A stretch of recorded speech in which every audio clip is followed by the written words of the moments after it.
The DS era of Pokemon games includes some absolute fan favourites. The story arcs, pixel artwork, and world building were at their best. But one of the greatest sources of nostalgia comes from the music. For me, hearing the Aspertia City theme instantly brings me back to playing Pokemon for the first time, and I'm sure any fan of the games has their own version of this themselves. I've been making Pokemon style music for a while now, but I wanted to challenge myself to really dive in deep, and that's what this series is. I'll be following the progression of the game, making music for each new location, trainer, and battle that you would encounter along the way, and showing you guys the process. As you probably realised from the intro, I'll be making some artwork and animation alongside the music in some cases, just to help to see the music in context. And finally, I'll upload each work as a separate video and create a chronological playlist as the series goes on, in case you want to listen to the project as a whole. In this episode, we'll be making the title screen and introduction or journey begins scene.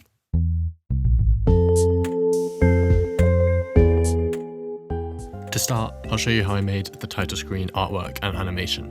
I first just pasted the Pokemon logo into Critter and cut it out so that I'd have a general idea of what it would look like as an actual game before starting on the version text. I wasn't sure what to call the game at first or even whether to give it a name, but in the end I decided to just call it Coda Version.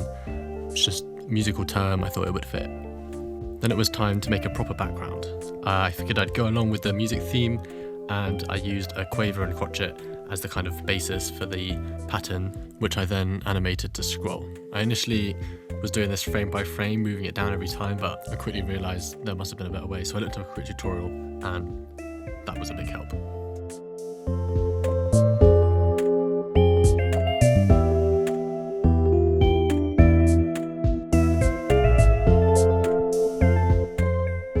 Once that was done, I decided to add a bit more colour, and I changed the version text to be red. I initially tried blue, but I think that the red just popped out a bit more, so I went with that. Altogether, I now had this.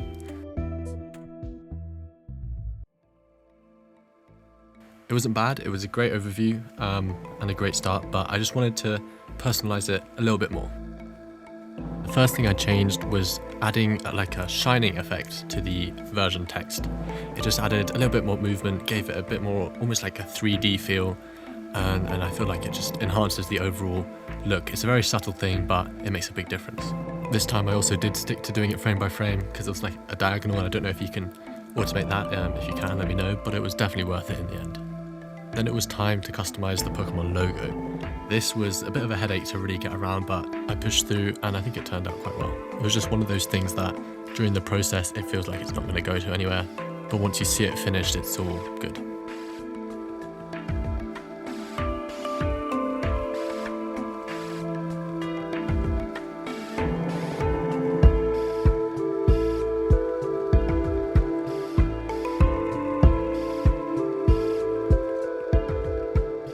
I'll be using this screen, this logo, for quite a few things throughout the series, so definitely something that was worth doing, and something that hopefully you will see again and again if you do enjoy and come back. So please do subscribe and like, I would much appreciate that.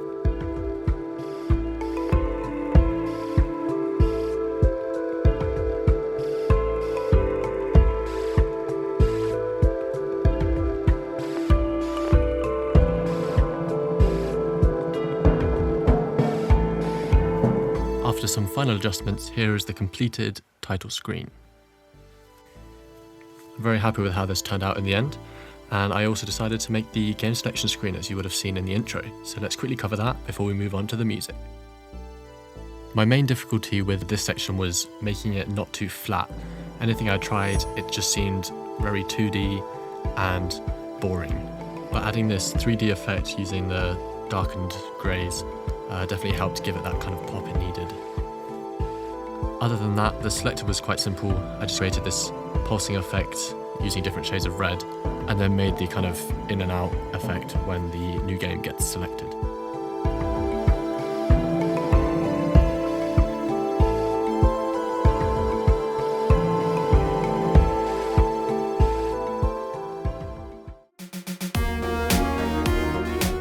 The first thing we're going to make today is the title screen music. Now this is a very important part. It's the first thing the player hears when they open the game. It really needs to set the scene, set the tone, and make the player excited. There's a few things that these themes always have in common. First of all, they've got orchestral instrumentation. So they use lots of strings, trumpets, orchestral percussion, timpani, etc., which gives it a grand feel. This also helps it to be triumphant and exciting, which really gets the player excited, they want to play the game, and they're just ready to jump into the world. A suspenseful start also helps to create a sense of build-up and excitement before the longer held chords and the brass and strings come in. Most of these themes also use the same two melodies, but I'm not going to be using those and just creating the shorter build-up section for this episode. So let's break this piece down track by track, starting with the synth.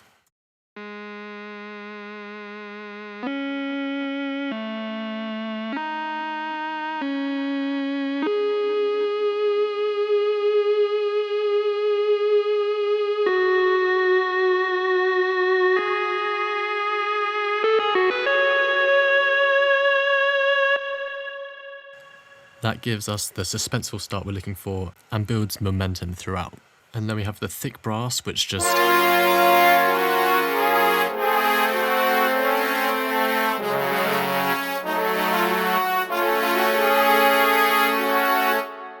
and that's the main body of the whole thing. And the rising stabs is also something that I've found is very common.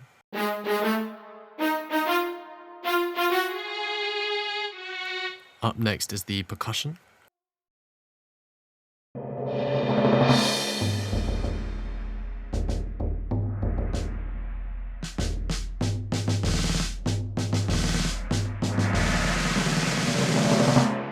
Which involves a snare drum, timpani, and some cymbals. And last but not least, we have the string bass line.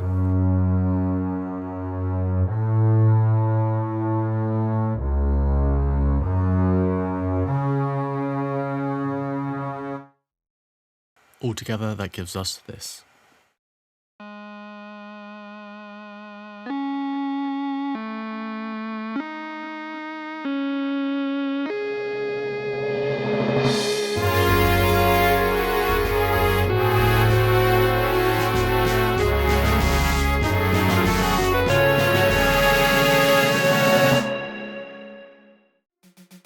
Next, I'll be making the introductory scene. This changes from game to game, but generally it starts with the Pokemon Professor welcoming you to the Pokemon world, and then is followed by some sort of cutscene. In Diamond and Pearl, that's the Red Gyarados announcement, and in Black and White 2, it's the cinematic descent into Aspertia City, which I think is lovely, and the music fits so well. So we're going to be kind of combining the two, making something that would work for both, acting as a shorter build-up into an extended piece.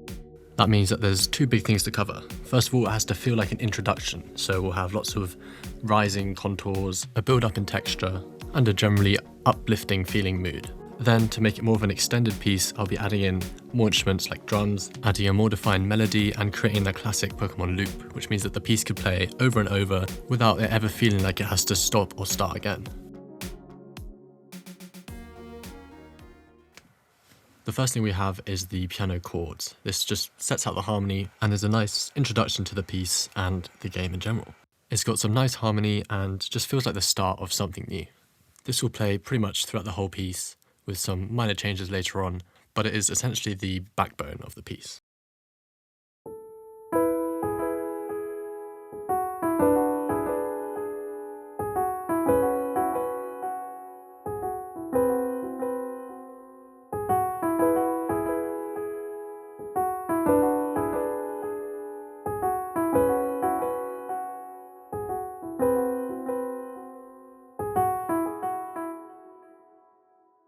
It's quite simple, but it really is such an important part for the harmony and rhythm of the whole piece. And then added to that, we have this ascending ostinato passing between a bell and a piano.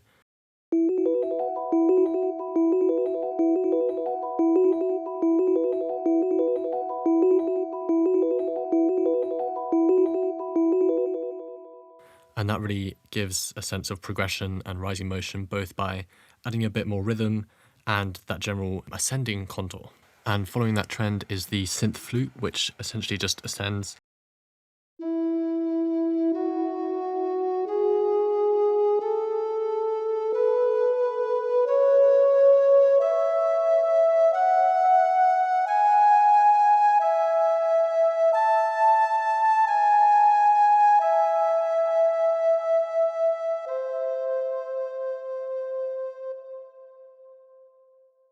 which is joined halfway through by these strings which fade in.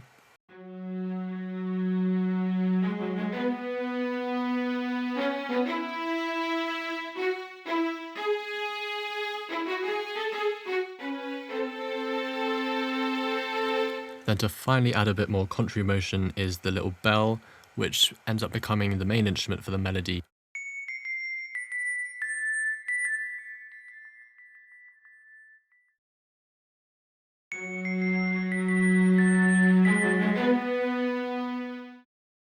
And then we have the ascending scale in the harp,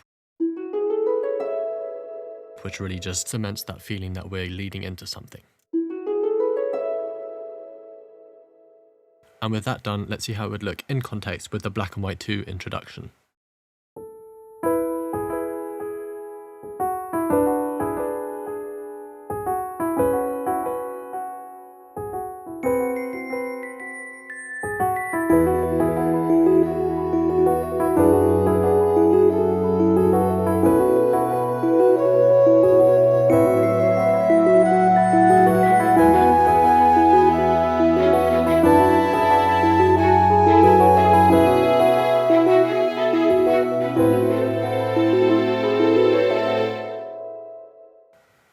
I'm so pleased with how that has turned out, and especially with the entire extended piece, which you'll be able to hear in just a second. But first, thank you so much for watching, especially if you've made it this far.